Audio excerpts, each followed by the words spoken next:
자, 이어서 가겠습니다. 초기 고구려. 자, 성립 보겠습니다. 부여계 통해 중몽에 내려와서 졸본성에서 수도를 중심으로 건국하게 되었다. 그러니까 유리왕 시기에 공내성으로 천도하였다. 그 정도만 체크하고요. 1세기에 태조 시기에 정보활동이 전개되어서 고구려의 체제가 정비되기 시작했다. 그리고 2세기 후반에 고국천왕 시기에 오부족에서 행정적 개념이 오부 개념으로 바뀌게 되었다. 그 정도 잡으시면 될 것 같고요. 그 다음에 초기 백제. 원조가, 오늘날의 서울이죠. 한성 백제를 만들게 되면서 초기 백제가 이루어지게 되었다. 그 다음에 82쪽 제일 하단부에 나오는 게 있습니다. 고구려 유민의 백제 건국 근거. 이거 별표 한 3개 할까요? 모의고사도 많이 출제하기도 하고, 시험에도 가끔 나오는 거 보겠습니다. 백제의 건국 설화. 비슷하죠. 그 다음에 백제 왕족의 성씨가 부여씨이다. 서울 석천동의 계단식 돌, 이거 별표하겠습니다. 가장 많이 나오는 부분이죠.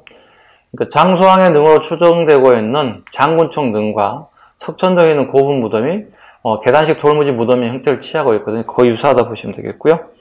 계로왕이 북위에 보낸 국서에서 우리는 고구려와 더불어 근원이 부에서 나왔으므로 성왕 때 국고를 남부여라고 했다. 그다음 시조신이 같이 동명왕이었다는 겁니다. 되게 특이한 케이스 6가지 정도가 있는데요. 6가지 건국에 대한 부분들에 대한 부분을 다시 꼭 살펴봐 주시기 바랍니다. 그 다음에 체제 정비는 고양 시기에 체제가 정비되기 시작했다. 그 다음에 초기 신라 83쪽입니다. 보시면 박씨, 석씨, 김씨, 삼성의 교체로 왕위를 차지하게 됐다. 일명 박석, 김 이렇게 얘기하죠. 박역거세, 석탈의 김할지. 유력 집단의 우두머리는 이사금으로 추대되었고 육부족 연맹초로 발전하게 되었다. 이 정도. 그 다음에 가야연맹 보겠습니다. 가야연맹. 6가야가 있죠. 84쪽에 한번 보시면 7급 하신 분들은 6가야를 다 잡으셔야 되고요. 5급을 중점적으로 공부하신 분들은 2개만 잡으시면 돼요. 금강가야하고 대가야. 고령지방을 중심으로 대가야. 후기 가야연맹의 맹주가 되었다. 6세기 얘기하는 겁니다. 후기 가야연맹의 맹주가 되었다.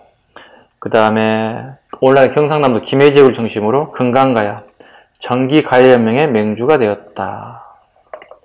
됐죠? 자, 그 다음에 오른쪽 내용 한번 봐보세요. 그 가야 건국설화에다 별표를 할까요? 건국설화가 처음에 사료를 중심으로 자주 나오는 부분이 꼭 봐야 되겠습니다. 자, 첫 번째 대가야 정견모주 볼까요? 희조는 이진아씨 왕이고 그로부터 도솔지왕 때까지 16대 520년이다. 최치원이 지은 서기정전에 밑줄 보고 별표 갑니다. 가야사입니다. 최치원의 서기정전은 가야사를 얘기하는 거고요. 서기정전에 가야산신인 정견모주가 천신인 이비가지에게 감흥되어 내질주일과 내질청해를 두 사람을 낳았다. 내질주일은 곧 이 나라의 시조인 이진아씨 왕의 별칭이고 내질청해는 금강국의 시조인 수루왕의 별칭이다. 내질청해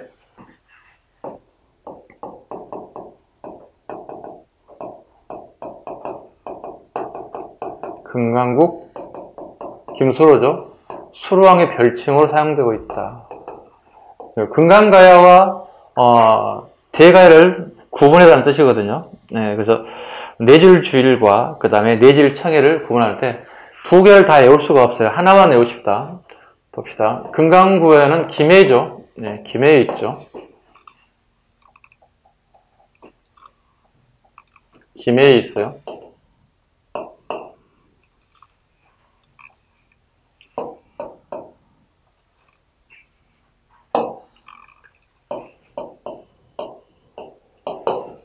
김해 지역을 중심으로 이루어지는데요.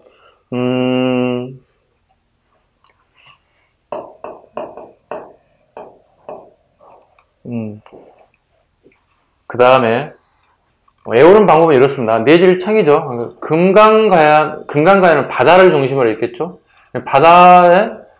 바닷물이 되게 어떤가요? 바닷물이 되게 파랗죠? 네. 바다를 중심으로 나는 되게 파란 생태를 취하고 있습니다. 청과 그 다음에 바다에 관련된 이렇게 하나만 외우시면 될 것 같습니다. 잠깐만요. 잠깐만. 잘 안 나와, 하얀색이. 왜 그렇지?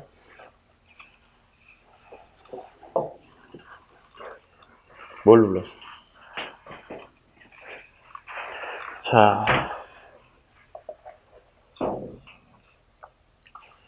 다시 갑니다. 자, 금강가야는, 내일 청에 하나만 외우라는 얘기입니다. 금강가야는 김해에 있죠? 바다를 끼고 있어서 해상도시로 발전하게 됐고, 바다는 색깔이 되게 파랄 거예요. 그래서 내일 청해입니다. 이렇게 외우시면, 하나만 외우시면 문제를 풀 수 있습니다. 그 다음 금강가에 살아보겠습니다. 이 나라에는 왕이 없어서 9명의 족장이 백성을 다스리고 있었다. 어느 날 김해에 있는 구주봉에서 소리가 들려왔다.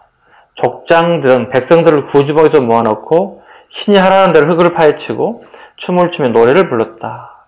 거부가 머리를 내놓아라. 내놓지 않으면 구워 먹으리.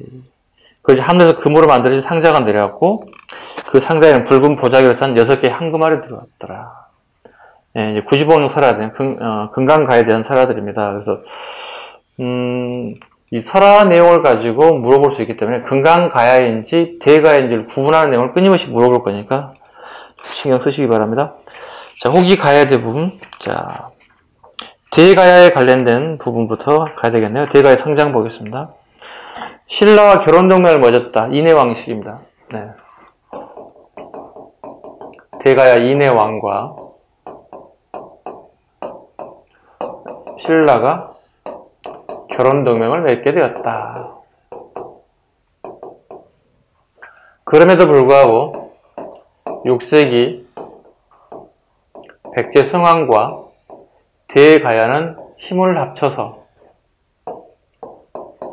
충북 옥천의 관산성 전투에서 전투에 참여하게 됐고 신라가 승리를 하게 되었고 그 결과 신라는 백제 성왕의 목을 잘랐고 그 다음에 대가야를 복속시키는 결과를 가져오게 됐다.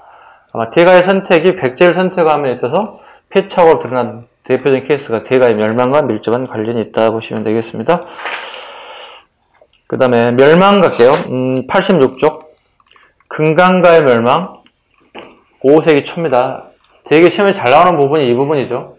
멸망 부분과 관련되어 있습니다. 금강가야는 6세기 초 법흥왕 때 멸망을 했고요. 그 다음에 대가야는 6세기 후반이죠. 진흥왕 때 멸망하였다. 이게 가장 국어시험에 많이 나오는 케이스들이죠. 법흥왕하고 진흥왕 시기에 금강가의 대가야가 멸망했다는 부분을 끊임없이 물어보기 때문에 기억 잘 하시기 바랍니다. 그 다음에 신라의 항전, 아까 관산성 전투 설명드렸던 부분이 여기 있습니다. 그 다음에 대가의 멸망, 진흥왕 때 이사부가 군사를 끌고 가서 공격, 그리고 멸망시켰다 하는 부분이 여기에 들어가 있습니다. 그 다음에 경제 부분, 아무래도 남부지방이다 보니까 벼농사 중심이 되었다는 것, 그 다음에 풍부한 철과 해상교통을 이용해서 한 분연의 낙남과 대방, 남쪽에 애의 규슈지방을 연결하는 중개목을 통해서 부를 축적하기도 했다. 또 최근 고분에 관련된 부분도 봐야 되겠습니다. 가야의 유적으로 김해 대성동 고분 자르시고요. 고령의 지산동 고분은 대가야입니다. 두 가지 구분하시면 되겠죠. 자, 1번 김해 대성동 고분 금강가야, 오른쪽에 고령 지산동 고분은 대가야입니다. 구분하세요. 동네 이름 가지고 금강가야 대가야 장난치는 거 되게 많습니다. 여기 주로 많은 철제로 만든 어떤 유물들이 되게 많이 발견됐습니다. 그만큼 가야의 그 철을 다루는 기술들, 그리고 말의 장신구를 다던가 그 다음에 어떤 무기를 만든다는 게 상당수가 가야에서 나왔다 보시면 되겠습니다. 그 다음에 영양 볼까요? 네, 가야 톡이죠. 가야 토기는 일본의 세기토기에 직접 영향을 주었습니다. 뿐만 아니라 가야는 신라에 후사될 때 신라 문화에도 영향을 주게 되었습니다. 대표적인 게 가야의 토기와 일본의 세기토기 모습을 보이시죠? 이걸 가지고 우리 보통 굽다리 양식 이렇게 살짝 적어놓으세요. 네. 굽다리 양식을 취하고 있다. 되게 굽이 넓죠? 그러니까 이렇게 재료에 물건을 넣을 수 있는 공간과 밑에 받침대가 되게 넓죠? 아마 이건 거의 제기일 가능성이 크다. 재사용 독일 가능성이 크다. 이렇게 생각하면 될 것 같습니다. 자, 이어서 89쪽을 한번 갈게요. 89쪽, 고대의 정치.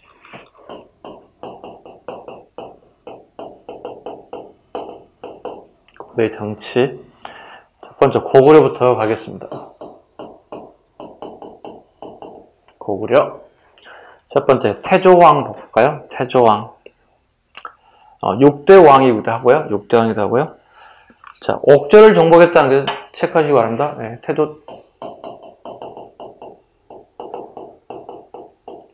네, 옥저를 정복해서 조공을 받았죠. 네, 서군 같은 조공을 받기도 하였습니다. 뿐만 아니라 현도, 요동군을 공격, 영토를 확장하였고 낙랑군에 대해서 자주 압력을 가하기도 하였다. 왕권 강화, 게르부, 연노부에서 정절 연노부에서 게르부에 의해서 왕의 계승에 대한 부분이 독점적으로 이루어졌다. 오부 체제가 이루어졌다. 네. 오부족들의 연맹체이기 때문에 오부족의 힘을 중심으로 국가의 틀을 잡게 됐다. 이게 태조왕입니다. 태조 때 가장 많이 출제되는 부분은 옥조에 대한 복속입니다. 기억하시면 될 것 같고요. 고국 천황, 행정적 오부가 성립되었다. 네, 고국 천황. 보통 오부정 연맹체이기 때문에 오부정 연맹체에 출발했던 것들이 이제 오부로 바뀌어가더라. 언제까지 부족 갈 수 없잖아요. 그죠? 행정적 개념으로 바뀌어가기 시작하더라. 행정의 개념으로 바뀌어가기 시작하더라. 나라가 제자리를 잡고 있는 거죠. 네, 부족들이 나라를 다스리는 개념에서 이제는 이런 식으로 행정적 개념으로 바뀌어가더라. 그 다음에 부자세습. 부자세습이 이루어지고 있죠. 그 전까지는 뭐야? 형제세습이었죠. 그죠? 고국천황 때 와서 이제 부자세습, 이거 뭐죠? 왕권이 강화되고 있다는 모습을 취하고 있습니다.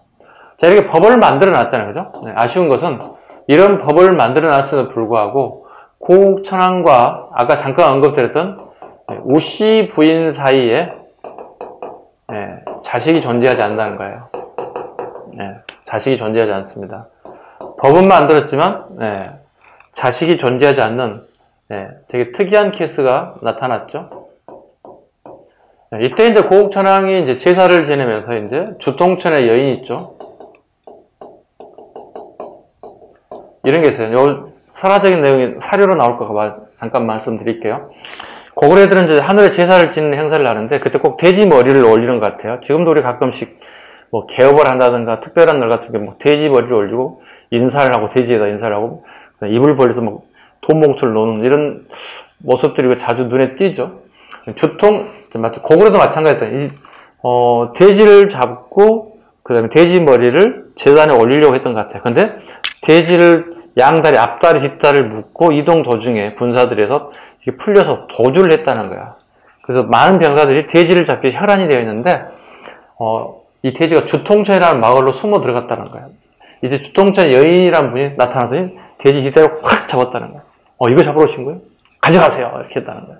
그 결과 주통천의 여인의 어떤 그런 행위에 대해서 고마움을 느껴서 고국천황이 찾아갔던 것 같아요.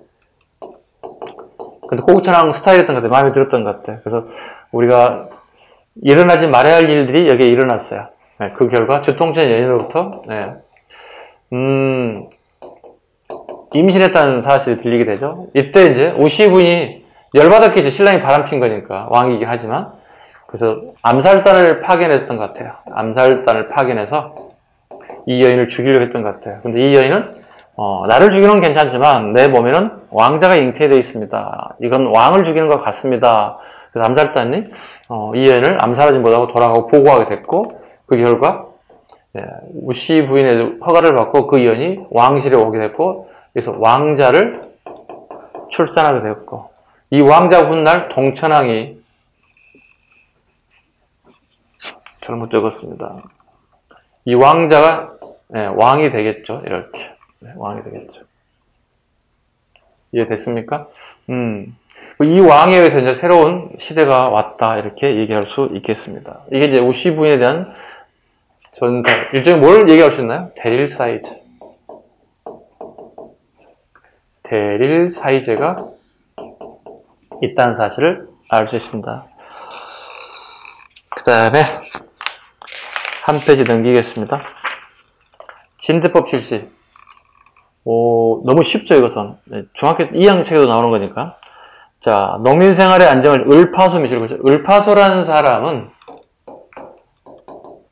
이 오부족 장이 아니에요. 일반 농민 출신이 이 사람은요. 보통 가장 높은 관직은 오부족들에게 돌아가면서 했던 것 같아요. 근데 오부족 장이 아닌 일반인을 갖다가 국상으로 앉혔다는 얘기는 그만큼 왕권이 강화됐다는 걸 의미하거든요. 이분이 가장 관심 가졌던 부분 중에 농민들의, 백성들의 굶주림이었던 것 같아요. 왜? 매일 봤던 내용들이니까. 그래서 이 사람의 건의에 의해서 진덕법이라는 것이 처음으로 실시됐다. 이 사람이 처음으로 진대법이 실시되었다. 이해 가셨죠? 진대법이 실시되었다.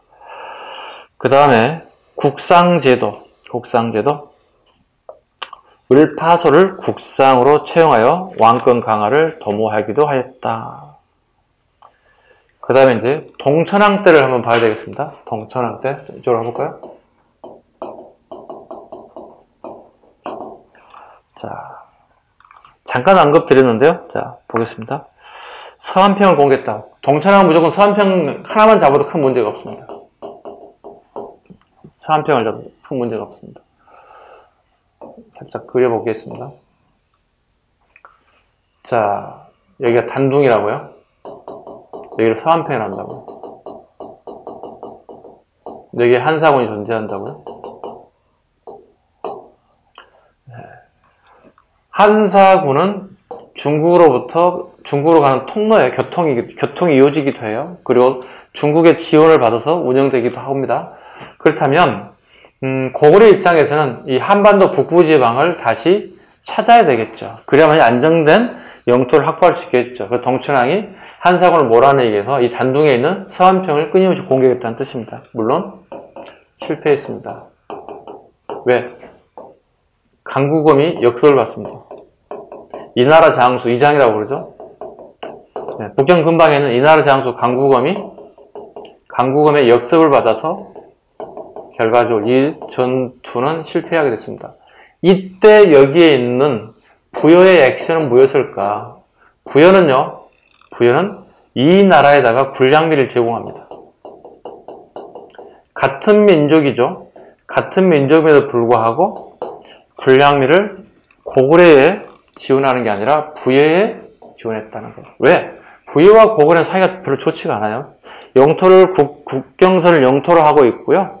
그 다음에 주몽이 이제 부에서 탈출해서 새로운 나라를 만들었기 때문에 아마 마음에 들지 않았을 것 같기도 하고요. 이런 점 때문에 이런 상황이 벌어졌다. 이건 되게 시험에 많이 나오는 지문입니다. 이 상황에서 부의 액션은 뭐냐? 이나라 장수 강구검에 군량미를 제공하더라. 미천왕 보겠습니다. 중국의 56국 시대의 혼란기를 이용하여 여동 중심 서한평을 점령했다. 점령한 방법은 어떤 전투를 펼쳤을까요? 제가 암기하라고 그러거든요. 미친 듯이 공격했습니다. 이어졌죠? 미천왕입니다. 서한평을 점령했다. 그리고 낙랑과 대방을 축출. 그 다음에 옛 고조선 영토를 회복하였다. 옛 고조선 영토 회복에 다음에 줄겠습니다. 옛 고조선 영토를 회복하게 되었다. 그 다음에 그 미천왕에 대한 얘기, 그 을불설화를 잠깐 볼까요? 좌측에 한번 보겠습니다. 하단에 있습니다.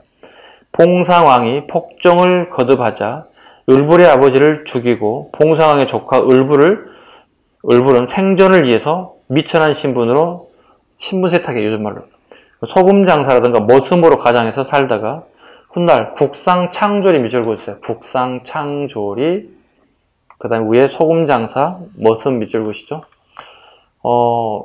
국상이었던 창조리라는 사람에 의해서 초대되어서 봉성을 제거하고 폐위하고 그 다음에 을불이 왕의 자리에 오르게 되었다. 을불 설화입니다. 아마 기출 나온 건 없는데 앞으로 나올 가능성이 제법 있지 않을까 사료로요. 네, 이때 미천왕 찾으시면 돼요. 그 다음에 이제 미천왕의 아들이 이제 고국 원왕이죠. 네. 고국 원왕 되게 원망스럽게 죽었어요. 그죠? 그리고 4세기를 대표하는 백제왕이고 고구려 왕이고 4세기를 가진 대표하는 백제왕은 근초왕이거든요. 백제 근초왕 시기에 전쟁을 통해서 고국왕을 죽이게 되겠죠. 고국왕에 대한 얘기입니다. 천연의 선비 쪽에 세운 모용왕의 침입으로 국내성이 함락되었고 이미 미천왕의 무덤이 파헤쳐졌고 시신이 약탈당했고 그 다음에 고국왕의 모후 어머니와 왕비 그 다음에 백성 5만 명 정도의 포로가 잡혀가게 됐습니다. 되게 고국왕 시기는 국난의 시기 최대 국난의 시기가 아니었을까 생각합니다. 다시 한번 정리할까요? 자기 아버지 미천왕의 시신이 탈취됐고 어머니 모후 그 다음에 왕비 그 다음에 백성 상당수 5천 명 정도를 얘기하고 있죠. 백성 상당수가 인질로 끌려가게 되었고 백제의 근초광은 으르렁거리면서 고국왕의 전쟁을 불사하겠다고 하고 있습니다. 되게 어두운 시기가 되겠죠. 자, 백제 침입. 남진을 추진하여 백제를 공격하였으나 백제 근초광의 침입으로 고국왕이 평양성에서 전사했다. 평양성에 전사했다고 그랬잖아요. 네. 아마 평양성이 있었을 것 같고 대동강변에 아마 남평양성일 가능성이 크다는 거죠. 항해도하고 평양을 경계를 하고 있는 그 지역에 아마 새로운 성이 있었을 것이다. 그래서 지금 우리 교재는 남평양성으로 되어 있지만 아마 남평양성일 가능성이 크다고 현재 학계에서 이렇게 보고 있는 겁니다. 왜냐하면 평양성은 고구려가 멸망할 때 무너졌을 뿐이지 한 번도 그 사이에 무너진 적이 없어요. 무너진 적이 없다는 얘기는 그럼 이게 아니란 얘기거든. 그래도 뭔가 새로운 게 있을 거 아니야. 그럼 이게 아마 남평양성일 가능성이 크다 이렇게 학계에서 보고 있는 겁니다. 자, 소수림왕 아버지가 죽었죠. 아버지가 죽었죠. 나라가 되게 커다란 위기에 빠졌죠. 그의 아들 소수림왕이 왕위를 계승하게 되었습니다. 이 사람이 세 가지 업적, 우리 중학교 때, 고등학교 때, 수능에, 한능검에, 일반 공무원 시험에 끊임없이 나오는 부분 중 하나입니다. 태학 설립. 국립대학입니다. 우리나라 최초에 세워진 국립대학을 설립해서 인재를 양성합니다. 태학이라는 것은 왕권이 미약했을 때 나타나는 용어들이긴다. 소수림왕은 왕권을 좀 강화시키고 싶은 어떤 욕심이 있었을 거예요. 그래서 한무제가 처음 세웠다고 하는 태학을 그대로 가져와서 세웠다 보시면 돼요. 태학설, 인재양성, 불교수영, 전진의 승려, 순도가 불상과 불경을 가져와서 불교를 진례했고 초문사와 이불란사를 창건하기도 했다. 소수림왕. 아마 전쟁의 그 상처, 상흔들을 이로를 하기 위한 또 치유를 하기 위한 목적이 있었을 것이다. 또 사상적으로 통합해서 왕권을 더 강화시키고 싶은 목적도 있었을 것이다. 다양한 목적을 가지고 있다. 율령반포, 처음으로 이제 율령이 고구려에 만들기 시작됐습니다. 율은 형법적인 요소를 얘기하고 영은 행정법적인 요소를 얘기한다. 이렇게 설명드렸어요. 고구려 초기 왕들에 대한 얘기죠. 고구려 초기 왕들에 대한 얘기. 자, 초기 왕들 얘기했는데 또 못 아는 분들도 있을 거예요, 아마. 그래서 잠깐 언급해드리면 여기 보시면 고국 원왕이 있죠. 네, 고국 원왕. 그 다음에 그 뒤에서 미천왕이 이렇게 나타나 있죠. 그 다음에 고국 양왕이 등장합니다. 우리 책에 나오지 않습니다. 고국 양왕을 알아야 되는 이유가 뭐냐면 고국 양왕의 아들이 강개투대왕이 되죠. 담덕이죠. 네, 이렇게. 그러고 난 다음에 이렇게 이제 장수왕이. 네. 장수왕의 아들이 이제 조다죠. 네. 발음 세게 하면 욕됩니다. 근데 조다는 아버지보다 더 생명이 더 짧아서 빨리 죽었다고. 장수왕은 되게 오래 살 때는 장수왕이 됐죠. 장수왕의 손자, 조다의 아들인, 그분이 이제 왕이 되는 거죠. 누구예요? 이미 이거 했어요. 고구려 최대 영토를 확보했다.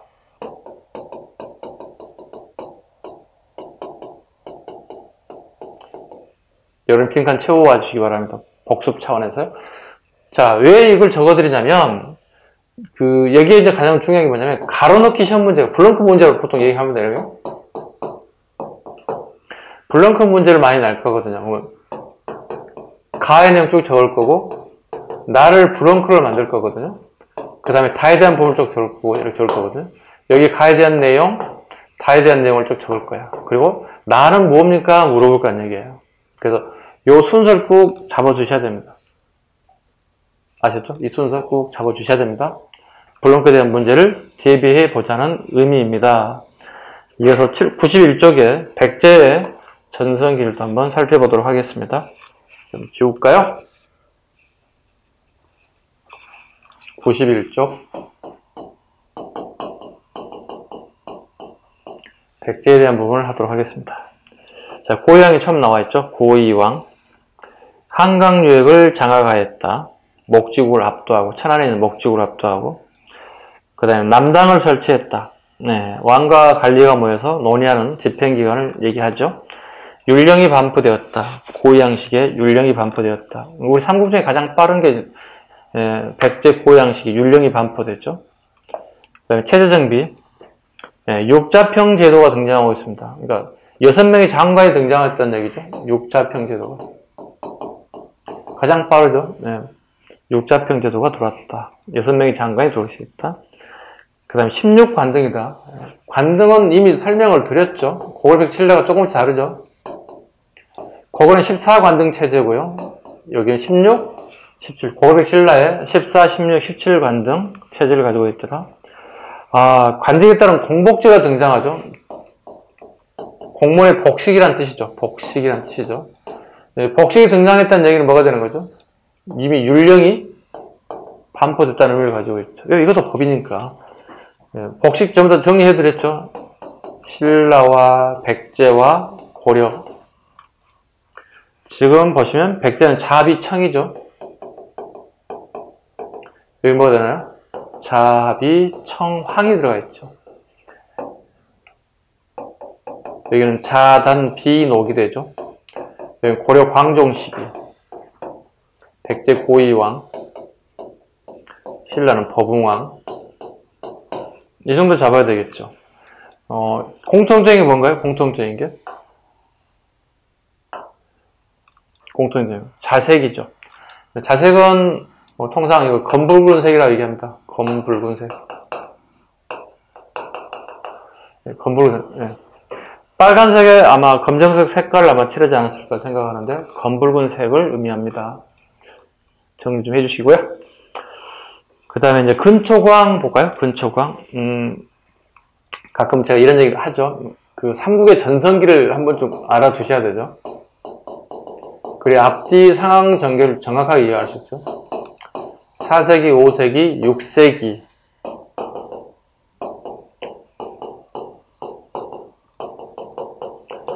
백제, 고구려, 신라 이렇게 얘기하죠. 백제, 고구려, 신라 이렇게 얘기하죠. 4, 5, 6, 100고신 이렇게 암기하실래요? 4, 5, 6, 100, 고, 신. 4, 5, 6, 100고신. 최고 전성기입니다. 이건 암기해버리세요. 네.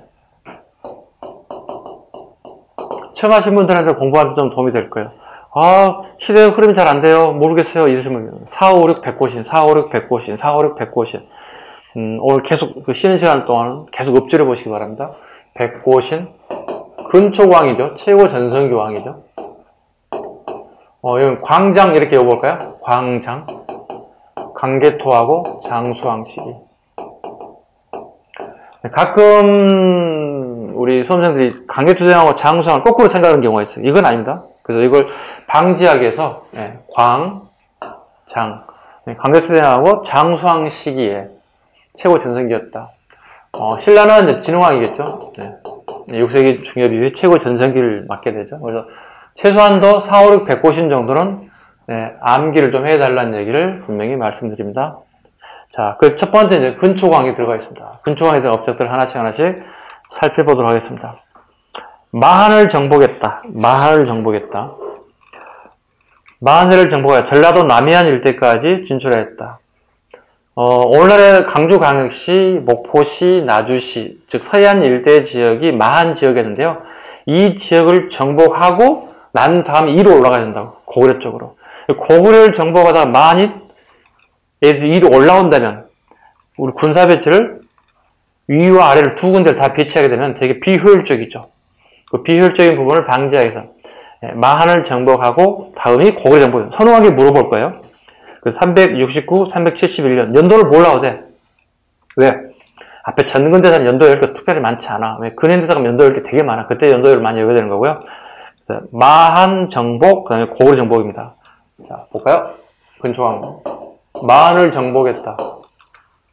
그리고 다시 고구려로 올라가게 되었다. 그리고 아까 얘기했듯이 평양성, 더 구체적으로 하면 남평양성에서 고구려과 한바탕 전쟁이 붙었다. 고구려를 폐사시켰다는 영어를 쓰죠. 전쟁터에서. 그 삼국시대의 왕들은 직접 군사를 끌고 다니면서 진두지휘였단 말이에요.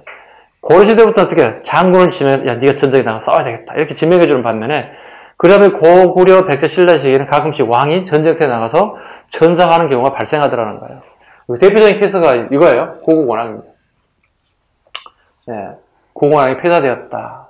근초광 시기에. 근초고는 그의 아들 근구수를 훗날 왕이 됩니다. 같이 데리고 전쟁에 나가죠. 근구수 부대에서 쌓았던 유시마저 죽었다 이런 표현을 쓰죠. 유시. 유시란 말은 어떤 타깃을 정해놓고서 하는 게 막 쏘는 날리는 화살 중에 하나가 고구곤항에 가슴이 박혔다는 뜻이죠. 유시마저 죽었다. 근구수를 알아야 되는 이유는 백제 고구곤항 시기에 근구수에 대한 얘기가 나올 거거든요. 근구수에 대한 유시가 나올 거거든. 유시가 어떤 목적지를 향해서 쏘는 게 아니라 전쟁 중에 계속 막 날리는 화살 중에 하나가 맞았다 이렇게 생각하시면 될 것 같습니다. 그 다음에 낙동강 유역 진출. 낙동강 유역의 가야에 대한 지배권을 행사하기 시작했다. 낙동강 지역까지 진출하게 되었다. 영토하, 오늘날의 경기, 충청, 전라, 낙동강 중류지역, 강원도, 항해도 일부 지역까지 넓은 영토를 백제가 차지하게 되었다. 지도 한번 봐주시죠. 91쪽에 백제 영토가 되게 커졌죠. 대지 신라는 되게 협소해져. 경주하고 대구를 중심으로 하게 되지 않죠. 되게 협소해졌죠. 사서의 최고 전성기 근초광 시기를 우리가 한번 좀 되짚어 볼 필요가 있다. 해외 진출. 근초광 시기 지도도 같이 봐주실까요? 요소지방. 아까 서도 이런 얘기 했죠. 요소 지역을 경략할 수 있던 이유는, 중국이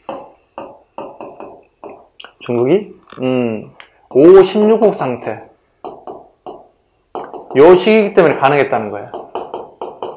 왜냐면, 오랑캐들이 13개 나라, 한족이 3개, 그래서 16개 나라가 됐죠. 그러니까 오랑캐들이 세운 나라들이, 권력을 잡았던 시기다 보니까 완벽하게 이렇게 자기 영토를 이렇게 규정지지 못했던 것 같아요. 그 어느 틈새가 있었던 것 같아요. 그 틈새를 갖다가 근초광 시기에 일정 기간 동안 통치했다. 그래서 경략했다 이런 표현을 쓰죠. 산둥반도, 그 다음에 통진, 일본 규슈까지 이렇게. 즉 중국의 선진 문화를 받아들인 일본까지 이렇게 보내주는 일종의 허브 역할을 하게 되었다. 그 산둥반도는 최근의 학설이죠. 최근의 학설들 뿐만 아니라 국정교과서에서는 산둥반도는 약간 제외시키는 경향이 있습니다. 그래서 이 산둥반도는 약간 한 번은 캐스천 마크. 최근에 학설과 교재에서는 산둥반도의 부분은 근초광 시기에 넣는 것은 약간 한번 생각해봐야 할 문제다라는 것 정도 제기해 보겠습니다. 그 다음에 부자세습. 왕권이 강화됐다는 의미를 가지고 있을 거고요. 그래서 그의 아들 근구수가 왕이 되는 거죠. 일본과의 교류, 애왕에게 칠지도를 하사했다. 그 칼은 아닌데요. 칠지도는 이런 모습을 취하고 있죠. 이렇게 어떤 상징성을 취하고 있는 것들이에요. 상징성을 취하고 있는 거죠. 이건 뭐냐면 윗사람이 아랫사람에게 어떤 증표, 표식의 의미로 주는 거다. 이렇게 보시면 돼요. 근데 일본 애들은 이걸 역사 왜곡의 한 단면으로 사용하게 됐죠. 반대로 얘기했죠. 백제국에서 백제국에서 우리 일본에 이걸 바쳤다, 상납했다 이런 의미로 표방하는 대표적인 역사 애국 부분 중에 하나였다. 예전에. 지금도 하고 있죠. 이렇게 할 수 없는 이유가 뭐냐면 그 뒤에 적어놨다고. 한문으로 글자가 돼 있다. 그걸 해석을 풀어보면 내가 이걸 너희 국에 주니 이걸 너희 후대에도 계속 길이길이 전해줬으면 좋겠다. 이런 글귀가 새겨져 있어요. 이건 말이 안 되는 역사 왜곡 중 하나가 칠지도고요. 네. 칠지도를 하사했고 하나 더 추가해볼까요? 네, 칠자경도 들어가야 됩니다. 이걸 두 가지를 다 하사했다. 칠지도와 칠자경을 하사했다 보시면 되겠습니다. 아직기를 파견하여 한자를 가르치기도 하였다. 한자를 가르치기도 하였다. 그 다음에 대관계 중국의 동진과 수교하였다. 중국의 동진 밑에 위에 그림을 봐주시죠. 동진 이치 보시죠. 동진과 수교가 됐기 때문에 이 DD에 보시면 침류왕 시기에 동진으로부터 백제 불교가 들어오게 되거든요. 그래서 전진에서는 고구려의 불교가 전파되고 동진에서는 백제의 불교가 전파됩니다. 최소한도 이런 지문 정도의 점들이 익히 알고 계셔야 됩니다. 그 다음에 역사 편찬. 박사공으로 하여금 역사책을 편찬하게 되었다. 서기. 왕까지 강할 때, 약할 때, 되게 강할 때. 6세기는 신라, 7세기는 고구려에서도 역사책이 편찬됐다. 4세기, 6세기, 7세기 역사 편찬 순서 잡으셔야 돼요.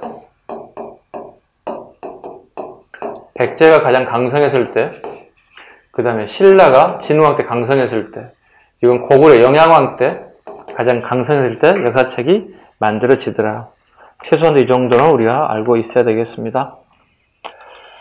그 다음에 한 페이지 넘겨보겠습니다. 한 페이지 넘겨보겠습니다. 침류왕 한번 볼까요? 침류왕. 침류왕 위에 있는 칠지도라든가 근초광이라든가 백제 진출 이런 사료는 여러분 같이 한번 읽어봐 주시기 바랍니다. 자, 침류왕은 딱 재임기간 2년이 되지 않아요. 1년밖에 안 돼요. 그래도 불구하고 우리 책에 끊임없이 나옵니다. 몇십 년을 했던 왕들은 나오지 않는 반면에 침류왕은 재임기간 1년밖에 되지 않는다고요. 네, 1년밖에 되지 않는데 나오는 이유는 뭘까요? 불교 공인 때문에 그렇습니다. 자, 볼까요? 이 한 줄밖에 안 나와도 이걸 시험 무조건 나온다는 거예요. 약간 짜증나기도 하지. 근데 불교사 때문에 어쩔 수 없이 공부를 해야 되는 거예요. 자, 동진의 이치 잡으셨죠? 아까 앞에 이제 동진. 동진의 마라난타가 백제에 와서 불교를 전례하였다. 이를 공인하여 중앙 집권체제를 사상적으로 집어요. 침략은 딱 불교 하나 때문에 나오는 거예요. 됐죠? 그 다음에 신라를 가겠습니다. 좀 지워보겠습니다. 신라의 발전 갈까요? 네. 92쪽.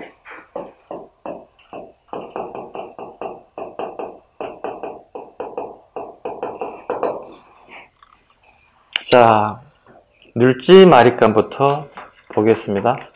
눌지마리간. 그 신라 그 왕들 순서들은 이제 되게 여러분들이 많이 알고 계시죠? 암기하고도 계시죠? 네.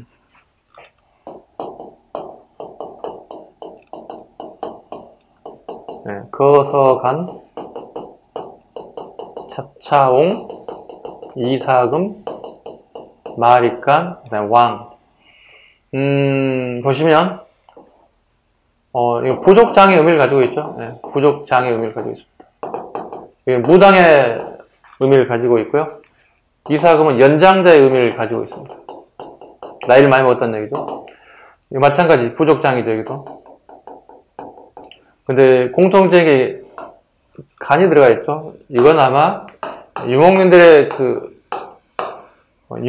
어떤 뭐라고 할까요? 그 부족장들 칸이라고 하는 걸 되게 많이 아마 들었을 거라고 생각하는데 아마 신라의 그 왕족들이 아마 북방 유목민족들이 남하로 인해서 이루어질 가능성이 크다고 보고 있는 견해 중에 하나가 명칭에 나타납니다. 지금 해야 할 게 눌지마리간이죠. 이 부분입니다. 지금 눌지마리간 부분이 여기 해당된다 보시면 되겠습니다. 자, 눌지마리간 보겠습니다. 뇌물마리간부터 먼저 봐야 되겠군요. 뇌물마리간. 자, 뇌물마리간에 대한 부분 먼저 보겠습니다. 자, 김씨가 왕위에 세습되었다. 우리가 박씨, 석씨, 김씨 순서대로 왕이 되잖아요. 그죠? 네. 볼게요. 김씨는, 김할지죠. 김할지, 그죠? 김할지는 왕이 되지 못했죠. 김할진 왕이 되지 못했고요. 김씨가 이제 왕위가 세습되는 게 처음으로 미추이사금식에 처음 등장합니다. 미추이사금이 첫 번째 김씨 왕입니다. 퍼스트입니다.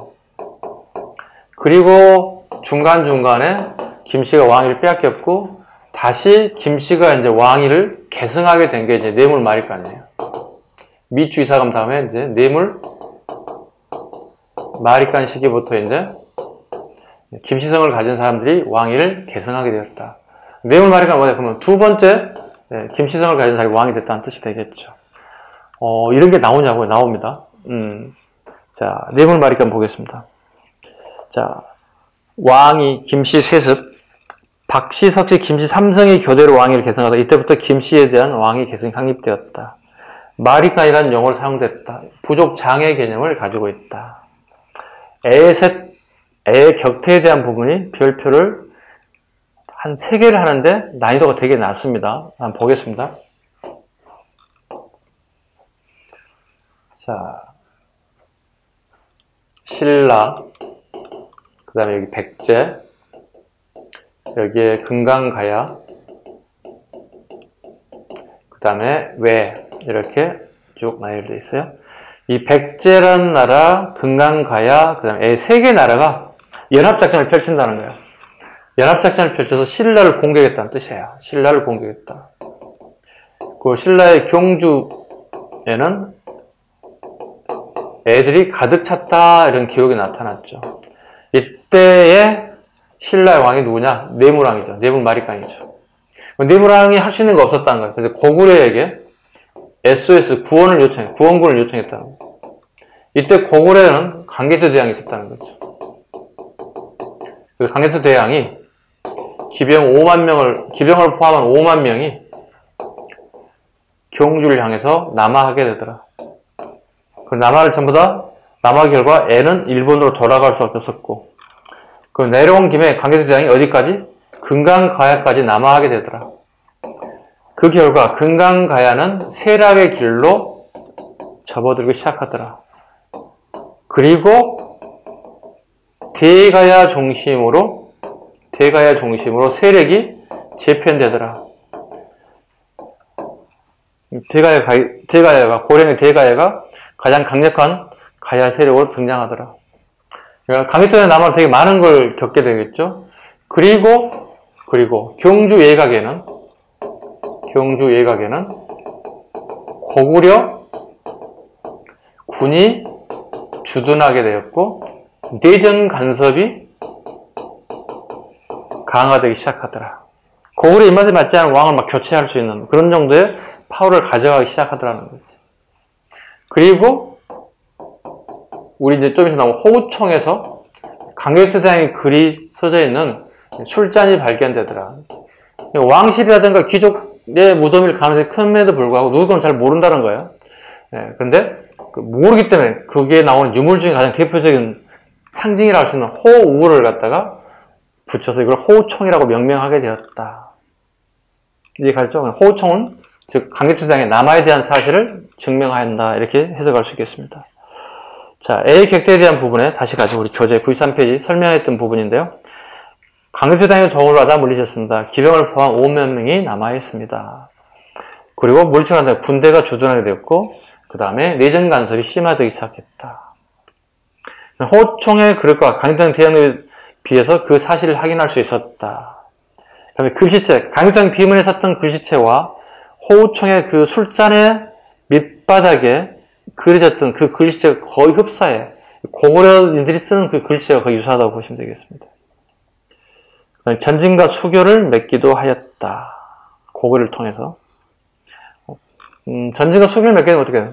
북방, 즉 중국의 문화들이, 선진 문화들이 우리 신라로 들어오는 교두보 역할을 하게 됐다 봐야 되겠죠. 자, 오른쪽에 호명 그릇 아시죠? 이게 술잔입니다. 이게 제사 지내고 난 다음에 집에 가져가는 게 아니라 무덤 안에서 같이 매장했다는 거예요. 그리고 술잔 밑에 보시면 여기 들어가 있던 이 글자가 적혀있던 국강산 강개토지 호태왕.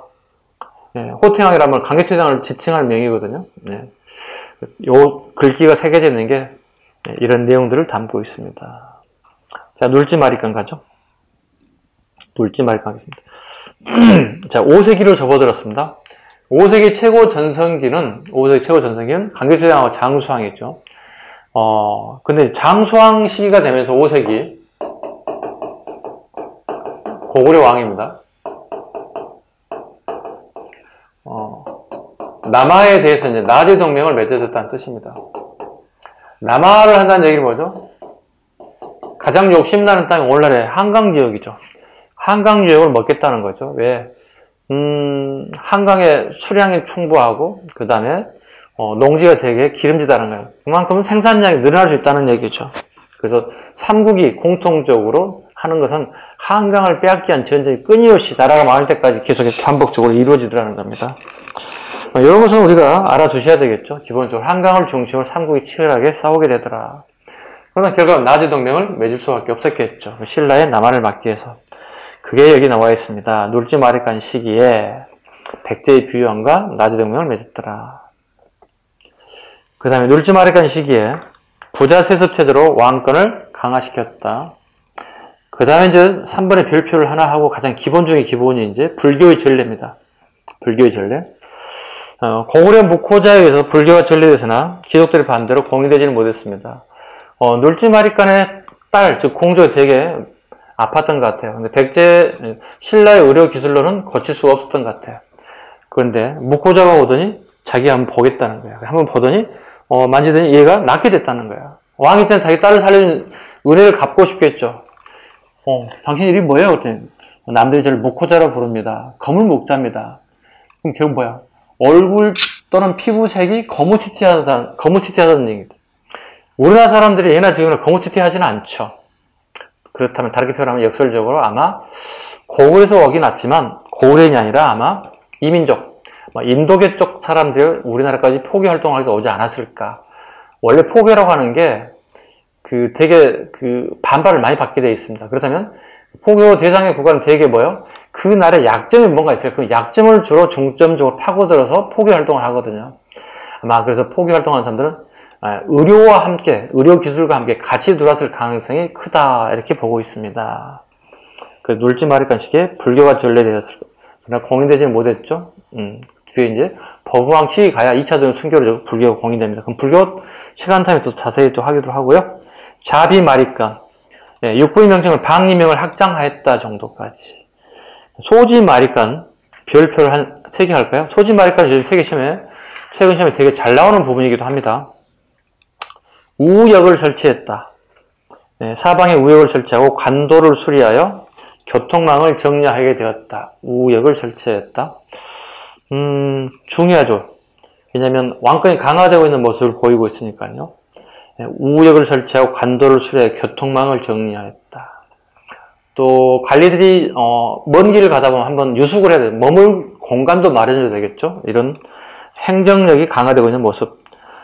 시장에 관련된 부분인데요. 처음으로 시장이 열렸습니다. 근데 장소가 어딘지를 모르겠어요. 그래서 시장 개설이 이루어졌습니다. 지정왕 시기에 시장이 개설됐습니다. 근데 위치는 몰라요. 어딘지를 몰라요. 소지마리간 말을 잘못 적었습니다.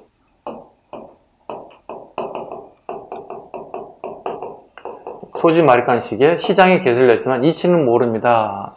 일단 이 정도만 잡아놓으시기 바랍니다. 그 다음에 결혼동맹. 나제 동맹을 재확인하는 의미에서 백제 동성왕이 혼인을 청하자 이찬 비지의 딸을 보내 결혼동맹이 체결되었습니다. 고구려의 남하를 나제 동맹 가지고는 한계가 있었겠죠. 그러다 보니 이제 결혼동맹까지 통해서 나라를 보호하려고 했다. 행정기능. 육촌을 육부의 행정체제로 개편하여 육부 5주를 완성하여 중앙집권체제를 강화시켰다. 신라가 가장 늦죠. 지금 5세기 후반, 6세기 초가 돼야만 드디어 이제 부족 개념에서 부의 개념, 행정의 개념, 육부의 개념으로 바뀌어간다는 뜻입니다. 됐죠? 잠시 쉴까요? 네, 잠시 쉬겠습니다. 여기까지 하고 쉬겠습니다. 네.